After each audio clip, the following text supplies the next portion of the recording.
resigning? Opo, Ma'am Gina. Effective immediately po. Tungkol ba ito sa nangyari sa amin ng kuya mo? Gina, hindi ko na po kaya nakikita kayong nasasaktan ng sobra eh. Grabe rin po kasi talaga yung ginawa ng kuya ko sa inyo. Kahit ako po mismo, nakakonsensya kahit wala naman akong ginawang masama.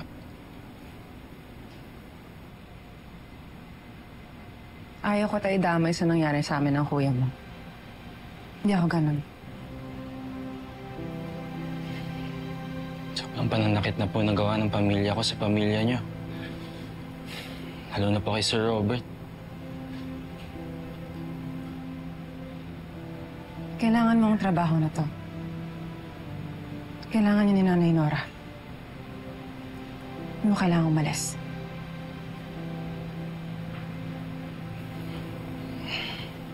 Salamat po, Ma'am Gina.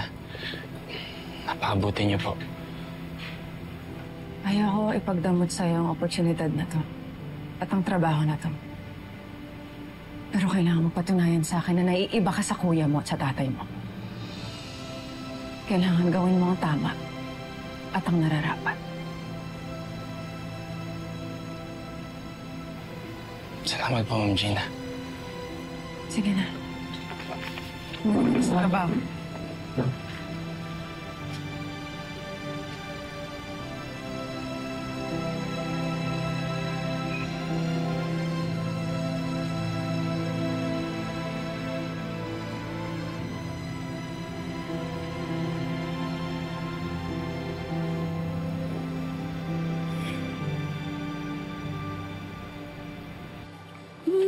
Pagod na baby namin. Pagod. Oh, ang cute naman. Ngayon ka lang napagod. Anong gusto mo bilhin natin later?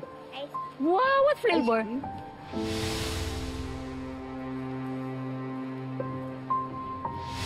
Fries. What about fries? Oh, what's your Gina? favorite flavor? May kailangan ka makita.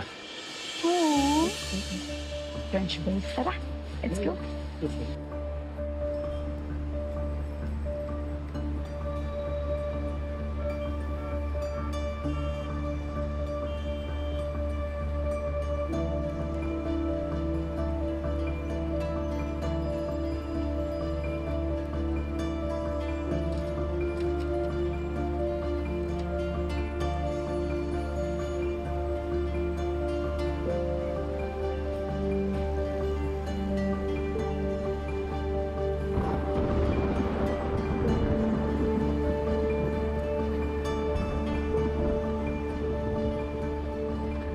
Kanina pa siya na nandyan. Sabi ko sa niya, umalis na pero ayaw naman niya. Wala naman daw siyang ginagawang masama. Aalis lang siya kapag nakausap ka na niya. Hindi, bahala siya sa buhay niya. Teka, paano kung umulan? Eh di mabasa siya. Pakialam ko kung magka-pneumonia siya.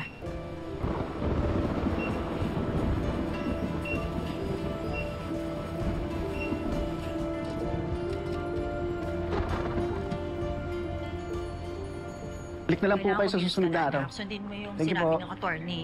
Benta mo na tong kondo bago mabawi pa ni Robert sa'yo. Naghahanap na nga ako ng bago. Ma'am, sandali. Bakit? Di na po kayo allowed umakyat. Teka, anong hindi allowed? May unit ang anak ko dito. Hindi mo ba kami natatandaan? Natatandaan ko nga po kayo. Kaya nga po hinaarang ko na kayo dito. Kasi po, nandyan na po yung totoong may-ari ng unit nyo. Ako ang may-ari. Anong pinagsasasabi mo? Ano akala ninyo? Meron pa kayong mauuwian dito? Ang kakapal ninyo.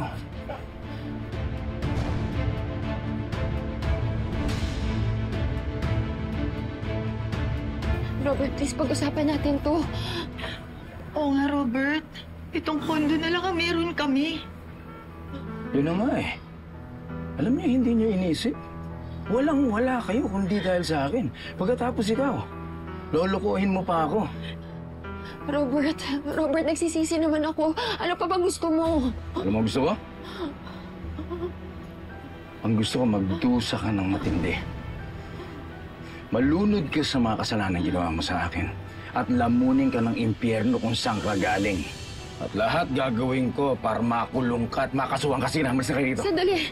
Sandali, nasasaktan ako! Robert, nasasaktan niyo ako! Sandali! Robert, ano ba? Robert, maawa ka! Robert! Alis na! Robert, sandali! Sandali, huwag mo naman akong tratuhin na parang basura na basta mo na lang itatapon! I am still your wife! Minahal kita. Please. Minahal kita, alam mo yon. Itinaas kita. Ginawa kitang reyna ng buhay ko. Pero kung tinuring man kitang basura, dahil mas masahol pa yung ginawa mo sa akin nung pinagtaksilan mo ako! Robert, Kaya umalis na kayo. naman ang tao, nagkakamali. Sandali, isa ka pa! Ano, aminin mo sa akin? Ito, kinukonsinti mo tong anak mo. Sabihin mo sa akin, ano? Pinapirahan niyo lang ako, di ba? Pinagplaplanuhan lang ninyo ako para pirahan ako, di ba? Robert, mahal kita! Minahal kita! Mahal pa Huwag kita! tayo magsisinungaling sa akin! Sige, may sa'yo! Hindi ako nagsisinungaling! Tama ko! Tama ko! Sandali lang, Robert! Alis mo na Please! Robert, wala kami po! Sandali! Tayo, ma'am. Dito na po tayo, ma'am. Tara na po. Robert! Tara na po. Nauna, alis kami! Alis kami! Diyan lang po kayo. Huwag na po kayong pumasok. Sandali, kuya! Tawag anak ko! Sandali! Robert! Robert! Nay! Nay, paano na? Paano na tayo, Nay? Paano na tayo, Nay? Ano gagawin natin? Buisit. Pati pa wala yung makasama.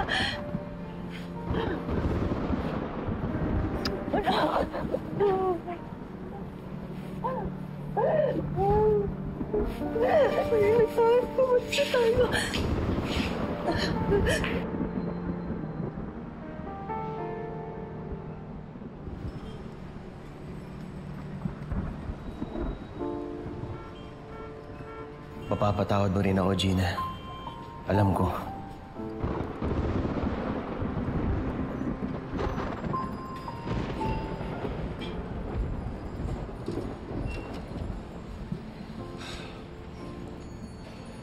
Gina, hindi ka ba talaga lalabas kay Gerald? Uulan na. Baka magkasakit pa si Gerald. Hindi niya ako madadala sa ganyan. Linis niya yan, di ba? Hindi panindigan mo.